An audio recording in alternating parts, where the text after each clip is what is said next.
Excuse me. Hey, so welcome to another episode. So I'm sure all of you probably all wrestled out by now. I know I am. I didn't watch WrestleMania live. I watched it on replay after the show ended. I skipped ahead only to the main matches that I'm going to be reviewing here. I mean, it's a very long show, and I don't want to make it an equally a longer review. So we'll get right to it. Uh, so the New Day, they opened up WrestleMania. They were the host. They came out. They were dressed. I don't know what the hell they were flamboyant outfits. I don't know what they were supposed to be. Were they supposed to be pimps, fruitcakes, uh, My Little Pony? I don't know. Uh, then Big E, he made a clever reference to Xavier Woods and his leaked tape with Paige, and he said, "Oh, it's that time we're all gonna pull our levers," and they're like, "Ooh!" And actually, the crowd popped a little bit when they started laughing at the sly reference. I guess it was a good way for WWE to acknowledge the situation with Xavier Woods with this embarrassing tape that came out. I mean, who cares? I mean, I don't really care, but you know, I guess it could be embarrassing for them. But it died down very fast. I mean, today I guess as a society we're not shocked by anything, and there's really nothing to be shocked about. But it seems like at least the worst case scenario would have been if there would have been any backlash from the fans, like making fun of him, or if they kept trolling and bringing it up, like saying we want Page chance. But anyway, the first match was AJ Styles versus Shane McMahon. It was built as it's just a wrestling match, so you knew something was going to happen crazy with Shane McMahon involved. The beginning, they both were very stiff. They were throwing stiff punches. You could see uh, they had AJ had a little mark around his eye. Shane had a little mark around his forehead. I mean, one thing you got to give to Shane, he's tough. He goes in there. He's the boss's son, but he doesn't have to go in there and he doesn't have to do the things he does, but he loves it. And in the early going, it was one up in the chips. The announcers, of course, tried to keep putting Shane over by telling the viewers how fearless he is, and he is fearless. And like I said, I don't know if it's still appropriate to call him an underrated performer. I mean, I know he's officially not a wrestler, but Shane, if he wanted to, he could be pretty successful. I mean, not just because he's a McMahon. He gets over with the crowd. So in an early spot, AJ does a baseball slide into Shane. Shane sells it good, sells it very well, and his momentum carries him over the announce table. He goes flying over the announce table, and this was the theme of the match. Again, like I said, both AJ and Shane working stiff. AJ attempts to springboard off the rope. Shane knocks him off, and he lands really hard back inside the ring. I have to say, the crowd looked like they were pretty much behind AJ in this. And Shane mounts a pretty good offense. He hit a reverse flying elbow. Then he followed that up with a variation of what looked like the angle slam. I guess that was a nod to Kurt Angle. But I couldn't tell during the match if Shane was gassed or tired or it was his way of selling. This is about midway through the match. So then AJ Styles attempted a Styles Clash. Shane counted. He pushes AJ to the corner. AJ then somehow twisted it. It was really a good counter. He twisted it. He twisted and rolled Shane into a calf crusher. Of course, Shane grabbed the ropes. Then AJ attempts a 450 springboard splash, and then Shane counters by putting him in the triangle submission hold. It's move if you've seen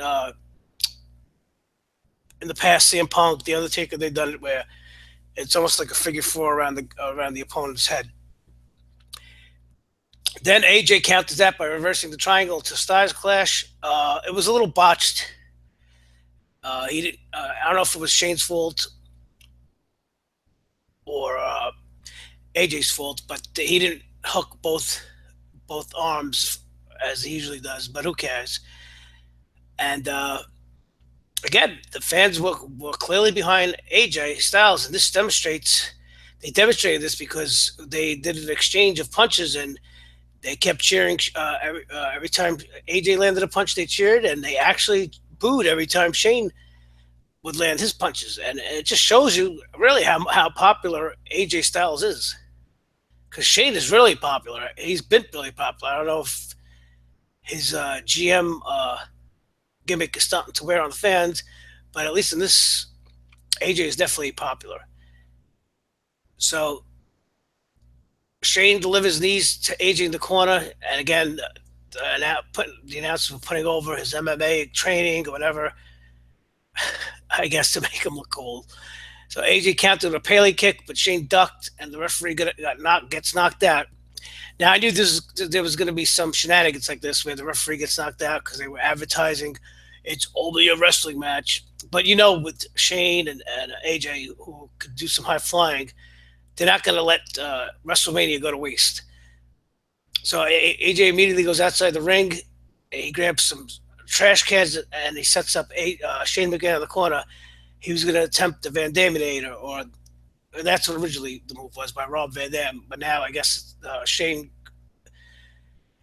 move they call it coast to coast. So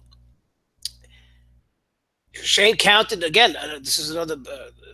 They kept countering, and Shane had the trash can in front of his face, and he counted as AJ was coming in. He hit him. He smashed him in the face with it.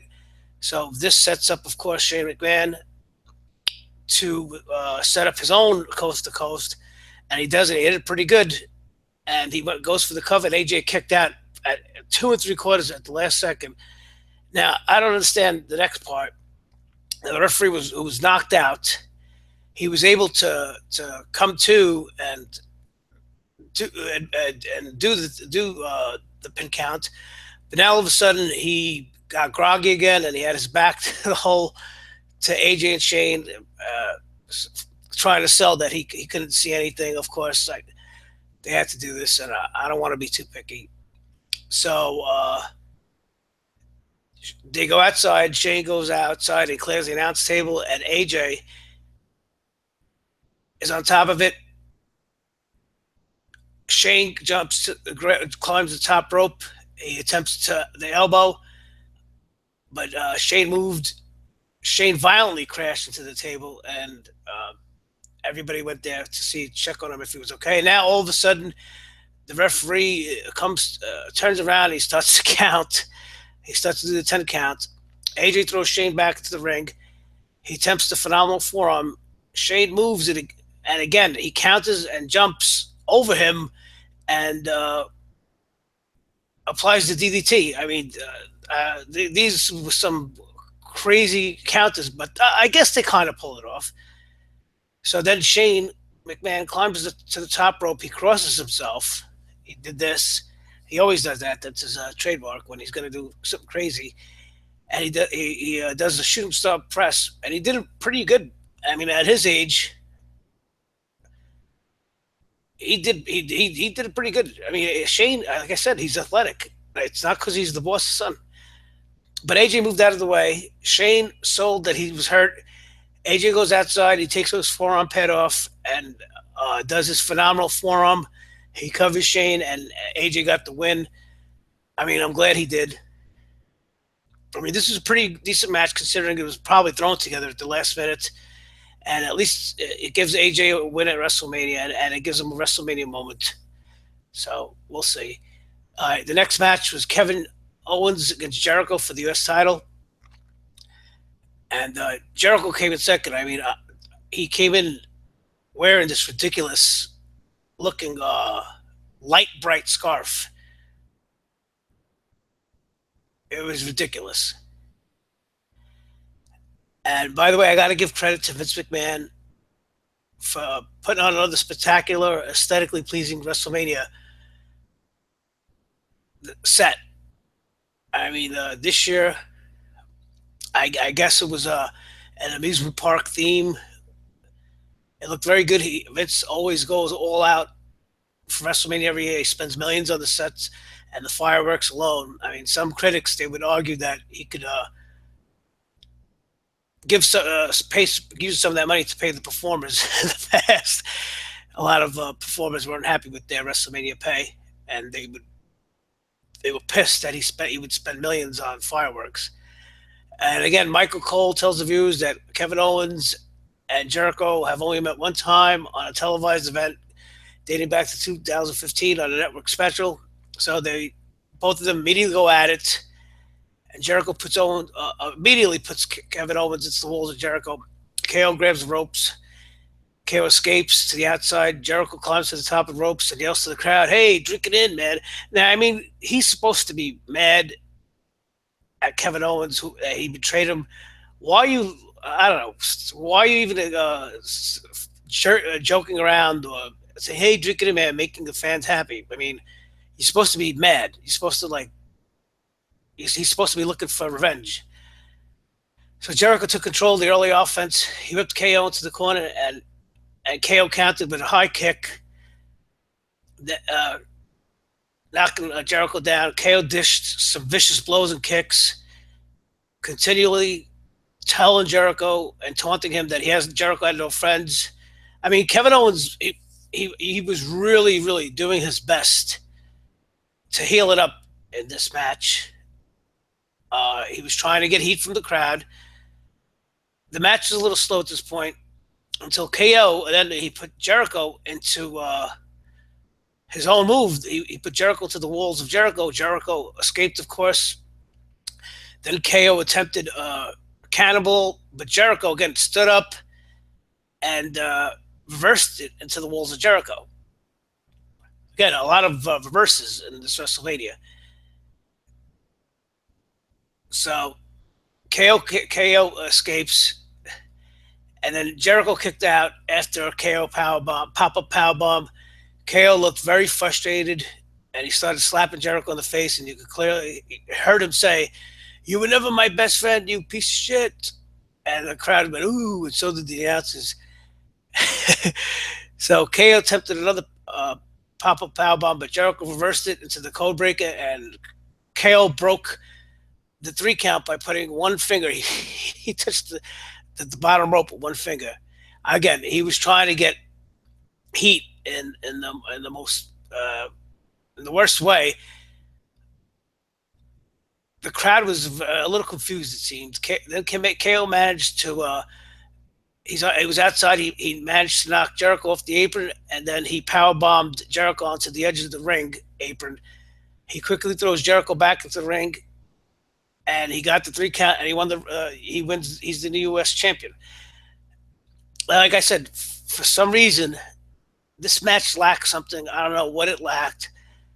I don't even know if the crowd was really into it.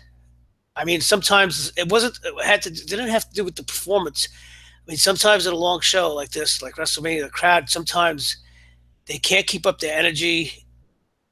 They get emotionally spent at times. But what I really think was the case for this match was they didn't really want to take sides in this match. I think the fans both really love KO and Jericho, and it was hard for them to watch them fight after being so popular together. That's my opinion, but I don't know. And like I said, I watched WrestleMania on replay, and again, and a few times the replay stream froze, and I had to keep refreshing. I mean, you would think by now WWE would fix this. I mean, granted, it was WrestleMania, and there is an increased amount of traffic on their service, but I mean, it's ridiculous. And especially when you're gonna go and brag and advertise that all of the streaming services could learn from WWE. Don't make me laugh. Streaming, so yeah, Netflix is gonna learn from the WWE network, right? So then, one of the big surprises of the night came during the Raw Tag Team Championship ladder match. All the three original teams were announced: Cesaro, Sheamus, the Club, Enzo, Big Class, Cass. But then the New Day comes out, interrupts, and they announce that they just received word that a fourth team is going to be included in this match. Hoo. The crowd immediately uh, anticipated the return of a rumored tag team. There has been rumors all week. There's been rumors all week of the Hardy Boys signing with WWE, and some people in the now were stating that their return was imminent, and it could be WrestleMania. So this had the crowd on their feet, and it looked like the New Day was teasing the fans that they were going to be the fourth team, and they started walking to the ring. But the New Day did announce that the Hardy Boys were returning, and they came out, and the crowd went nuts. They came out looking pretty much like the old Matt and Jeff Hardy Team Extreme, except Matt Hardy, he kept the white streak in his hair, and he was acting like Broken Matt. We'll get to that more in a minute. But the crowd went nuts. They started chanting "delete, delete, delete, delete." It was a really exciting moment. I mean, the Broken Hardys have been going over almost a year now. They've been one of the hottest gimmicks in wrestling. So, and the announcers told the audience that this is the first time the Hardy Boys have competed in WWE in 7 years. Wow, it's been that long. Though. So the Hardy Boys dominated early, and the crowd ate it up. They were really into it. It was pretty exciting. If you're a wrestling fan, to see the Hardy Boys versus the Club, the Bullet Club, ex Bullet Club, and the announcers even mentioned that only three teams in history had ever won the IWPG and WWE tag titles: the Steiner brothers, the Dudley Boys, and the Club, Gallows and Anderson.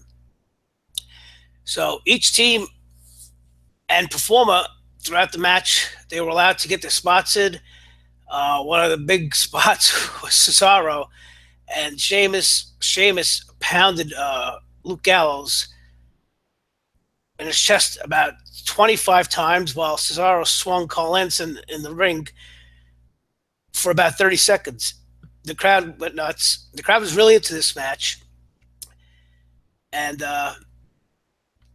then the announcers again announced to the audience that the last time the Tag Team Championship changed hands at WrestleMania was WrestleMania 17, when Edge and Christian defeated the Hardy Boys and the Dudleys. Wow, it's a long time ago. So then Matt Hardy gives Carl Anderson, it's just a fate. Off the top of ladder, another high spot. The Hardys early in the match set up two ladders outside the ring. They bridged the ladder from the ring apron to the to the barricade. And Cesaro Sheamus got placed on top of the ladders. Then all of a sudden, Jeff Hardy climbed the 20-foot ladder, and he went to the top, and he was vintage Jeff Hardy. He did a swan dive onto both of them, but he only hit Cesaro, who was closer to him, and the ladder completely bent in half. Sheamus, he just rolled off, even though he only got hit a little bit. So with this, Matt Hardy proceeded to climb the ladder and grab the titles, and the Hardy Boys are your new Raw WWE Tag Team Champions. It would have been pretty stupid to have them come back at WrestleMania in a surprise fashion like this, not being promoted and not given the championships. The fans just were really into this match because of the Hardys. The live crowd anyway. I'm glad that the Hardys are back. Was this match as good as the original TLC matches with Edge and Christian and the Dudleys and the Hardys? No, probably not. But like I said, it made up for it with the return of the Hardys coming back. The crowd was very energetic. There was some high spots, and like I said, the excitement of the crowd.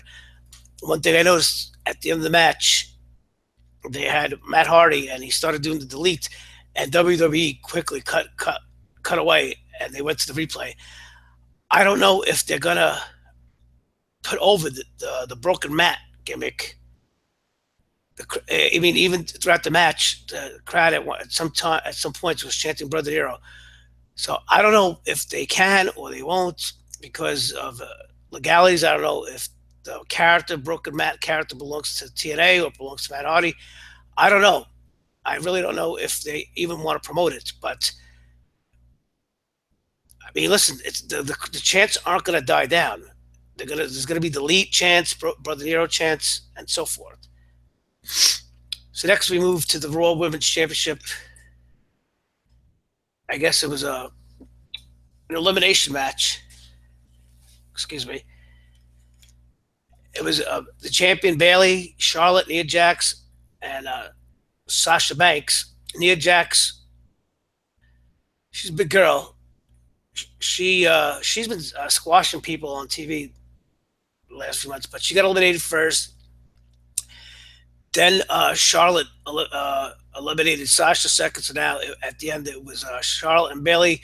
It appeared that Charlotte would be on her way to her fifth title, and she had Bailey hung upside down on the corner ropes, and it looked like she was just gonna eat her up alive. But Bailey managed to escape, and then delivered a Macho Man style elbow from the top rope, and she defeats Charlotte and retains the championship. Now, was this the best women's match we've seen in a while? No. And I know a lot of fans are probably disappointed that Charlotte didn't win. She didn't win a championship back again. That she didn't win the match because she's had a success at she's had some good success on pay per view. But listen, WWE is going to try and build up as many female stars to be credible opponents for her, for Charlotte in the future. I mean, outside of Sasha Banks, Charlotte really doesn't have a credible opponent. I mean, Bailey, I don't know. I don't think she's ready. I mean, even Paul Heyman recently said in an interview that he predicts Charlotte will be the first female wrestler to headline Wrestle Mania one day. I mean, that's big. Listen, Charlotte is she's talented. I mean, she's money, female or no female. So then we got John Cena and Nikki Bella versus Miz and Maurice. I've been enjoying the promos by Miz and Maurice lately. They've been entertaining the last few weeks. It's been funny. They recently did a parody. They did the lost episodes of Total Divas with the Miz dressed as John Cena and Maurice dressed as Nikki Bella. It was funny making fun of John Cena. So then for this match, they had Al Roker from NBC Today as the special guest ring announcer. Who gives a fuck? Why was he even invited to this? So the Miz and Maurice enter the ring, and Al Roker makes a stupid remark about the Miz. He says, "Oh, he's got quite the little minx," and the Miz like laughed and like dismissed him. So then he announces John Cena and Nikki Bella, and boos immediately poured down from the crowd, from the stadium, the whole entire stadium. And then they get into the ring, and here we go. John Cena, oh my God, the fake actor, the bad actor, he spots his mom in the crowd. So Cena and Nikki Bella, they go down and they both hug her. Oh boy. I mean, does the WWE want John Cena's mother to get booed too? So Nikki Maurice appear to start the match. Of course, WWE only females are allowed to fight females and males are allowed to fight males. So Maurice tags locking up, but she backs up and tags the Miz. So now it's both Cena and the Miz. And immediately the crowd starts chanting, "Let's go, Miz!" And Miz is feeding off of it. He's playing up to the crowd. He climbs the rope, and the crowd's going nuts. So then the Miz backs out and goes outside, and he's taunting John Cena. John Cena chases him. The Miz climbs in, and attacks Cena. I mean, even in a big crowd like WrestleMania, with all the noise, you could still hear John Cena calling spots. He is the worst. How could you hear at home from your living room? How could you hear John Cena calling spots with 80,000 fans? It's like hearing the quarterback call the plays in the huddle. So the crowd breaks into Miz's awesome chant. They were totally all for the Miz, and they were shitting on John Cena because he sucks. The Miz dominated Cena for almost the whole time in the beginning of the match because of course, they know. And when I say they backstage, they know that everyone wants to see Cena get his ass kicked, and if he got any offense, they would just boo the shit out of him. Cena's on his knees, and the Miz starts a yes chant. The crowd is going nuts. They're eating out of his hands. Miz does the Daniel Bryan style kicks to Cena. So finally, Cena manages to tag out to Nikki Bella. Maurice has to come into the ring. She gets some offense on Maurice. She does a suicide bomb to the outside of the ring, and the Miz pushes Maurice away and gets hit. Now Cena and Nikki Bella both have them both down in the ring, and we knew this was coming.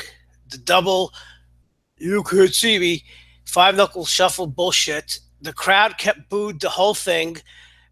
They didn't want to see it.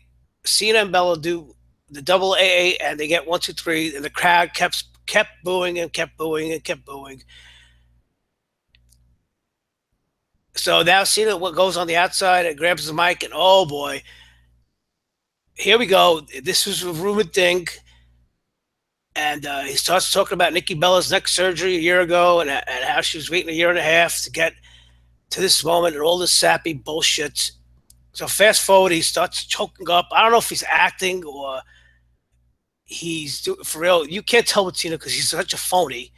So then he goes into his pocket and he says, I was going to ask you a question all this time. And he was wrestling all this time with an engagement ring in his pocket. So, and he asks her to marry him. And of course she says yes. You could only hear the females screaming and cheering, a few of them. But you could tell that the WWE edited all the boos out during this supposedly sentimental moment. I mean, this is what happens when you promote the wrong guy as a face of the company for 12 years, and not even this could get John Cena over. I mean, could you imagine the Great Macho Man and Miss Elizabeth getting booed when they got married in the ring? Because Cena's garbage. That's why. So, like I said, the early part of the match it was good when the Miz had got offense in against Cena. The crowd cheered everything for the Miz and Maurice and booed everything for Cena and his new bride. Cena's garbage. His new bride is garbage. And I couldn't care less, and so did the fans. So moving on. Triple H and Seth Rollins unsanctioned match. Now, I've been saying the whole week, why are they calling this an unsanctioned match? If it's unsanctioned, it means that the WWE is not promoting it, and they're not responsible. Now, I understand they're trying to do the storyline where Seth wasn't cleared and then WWE's not responsible. But then the ring announcer says, this is an unsanctioned match. Anything goes. So why don't you just call it a no-holds-barred match or street fight? So, of course, Triple H, he came in with the fancy entrance. They staged a police motorcade-style escort. And then he follows in what looks like a big, giant tricycle. And he has Stephanie in the back. And by the way, Stephanie was looking hot tonight. So then Rollins makes his appearance. He enters carrying a torch. I didn't understand what the torch was. He touches the ramp with the torch with the fire, and the LED screen turns into fire. And it was a pretty good visual. There's going to be a lot of visuals later as the night goes on. More bells and whistles. So Seth Rollins took the early offense, and the announcers mentioned that he was battling 103-degree fever all day. Rollins attempted back-to-back suicide dives outside the ring. Most of the action early was outside the ring. Of course, what do you expect in a Triple H match? Triple H, in the early going, was obsessively trying to go after Seth Rollins' bad knee. And here we go. He grabs a chair, and the announcers have to keep reminding the viewers that this is an unsanctioned match and anything goes. They ruin the match by keep stating the obvious over and over. I mean, do they think the viewers are that dumb? I don't know. Maybe they are. So Rollins goes to sell his bad knee, his other bad knee. They try to copy the spot from when Seth Rollins actually injured his knee the first time against when he tried to powerbomb Kane. Then Rollins dives from the top rope to the outside. He hits the splash on top of Triple H. Then he proceeds to ram Triple H's head into both corner posts. Then Seth Rollins goes under the ring and he pulls out two chairs and a table. And again, Michael Cole has to remind the fucking audience that it's no hold barred and anything goes. I was this close to fast forwarding the match right there. I can't take it. And Triple H hits a spine buster, and he puts Rollins' knee inside the chair, and he kept stomping on it. And I mean, how many times, how many punishment could one man's knee take at this point? I mean, it becomes hard to suspend your belief at this point. And then, oh my God, how annoying is Stephanie McMahon's voice? I mean, she's pleasant to look at. She's aesthetically pleasing to the eye, but oh man, that voice! You kept hearing it. Do it again. Do it again, Hunter, do it again. Oh my God. Could you imagine her being your wife and I'm being mad at you and screaming at you? Oh my God. Oh boy. That's tough. You just got to shut your mouth and keep moving. So Rollins does a superplex off the top rope and then immediately turns it into a Falcon's Arrow. And of course, he only gets a 2 count on Triple H. I'll tell you at this point, though, at least in this Triple H match against Rollins at this WrestleMania, it was a little bit more entertaining than last year's horrible, boring match against Roman Reigns. So Rollins appeared to go for the moonsault, but Stephanie, and again, she made him fall. And the announcers again have to tell us every 5 seconds it's a no holds barred match. I think if it wasn't that I was doing this review, I was going to skip this match immediately, completely. So Triple H then applies what looks like an inverted figure 4 leg lock. Rollins escapes and reverses into crossface. The action goes back outside again. Triple H applies the inverted figure 4. Seth is reaching for weapons under the ring. He grabs chairs and here we go. Look, it's a sledgehammer. Of course, they tease several times. They tease sledgehammer attack by Triple H several times. Rollins keeps countering and he hits an enziguri on Triple H, stunning him. Rollins now takes control of the sledgehammer. It looks like he's going to attack Hunter, but wait a minute. Stephanie sneaks up behind him and wrestles a sledgehammer away, allowing Triple H to put Seth Rollins into the pedigree, but he kicks out at the last second. Triple H, he gets Rollins to the top rope, and it looks like he's going to pedigree him from the top rope. But if you look, the way Triple H's legs were positioned outside of the ropes, there was no way he was going to pedigree him. It was predictable. And Rollins backflips him, and then he goes and he does a Phoenix Splash.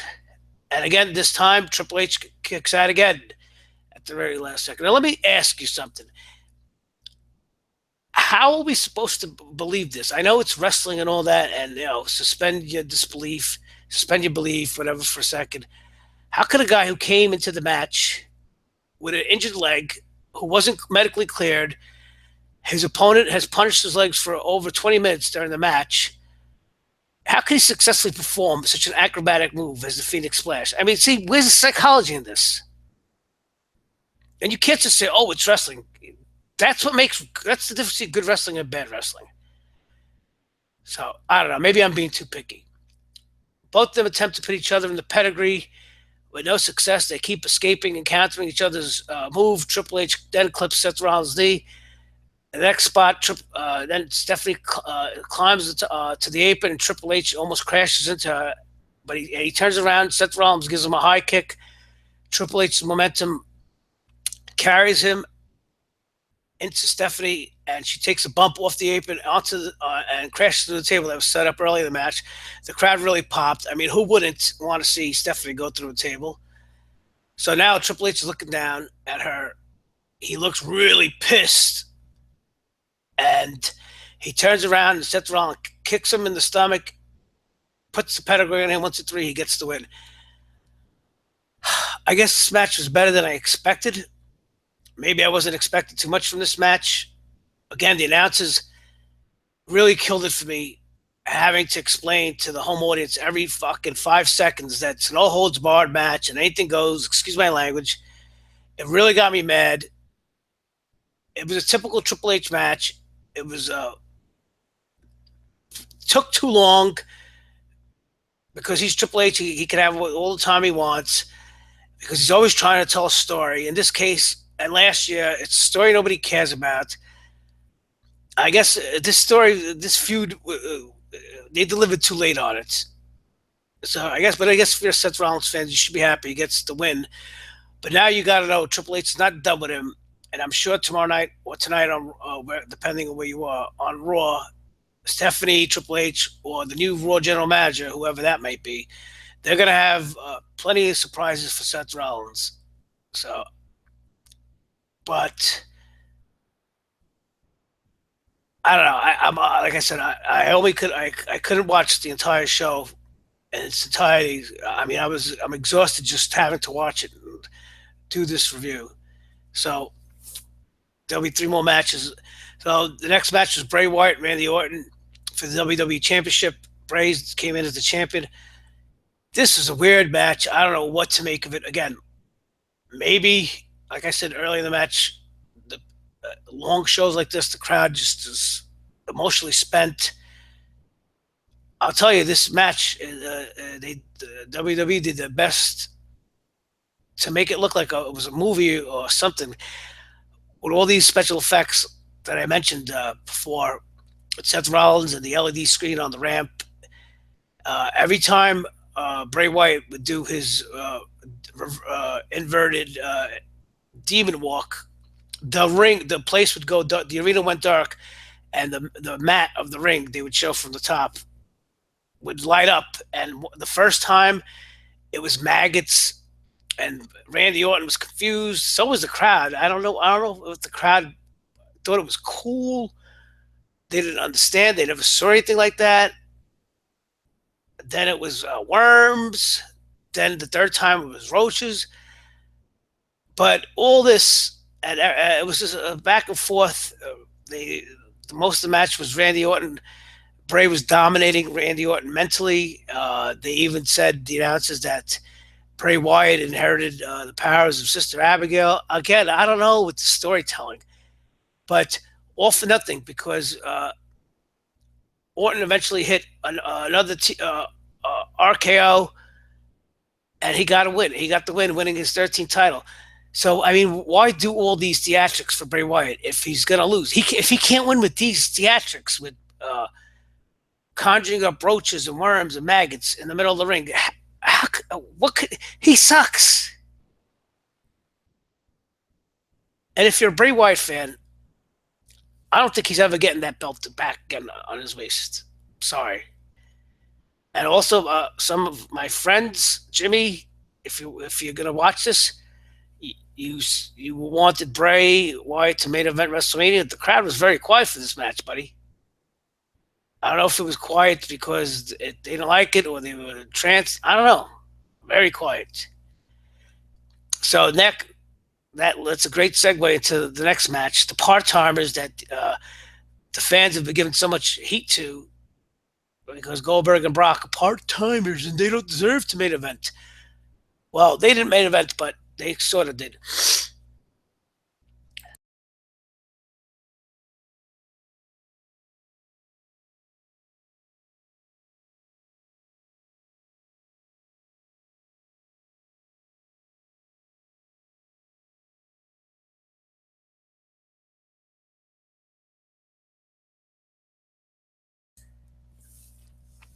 Excuse me.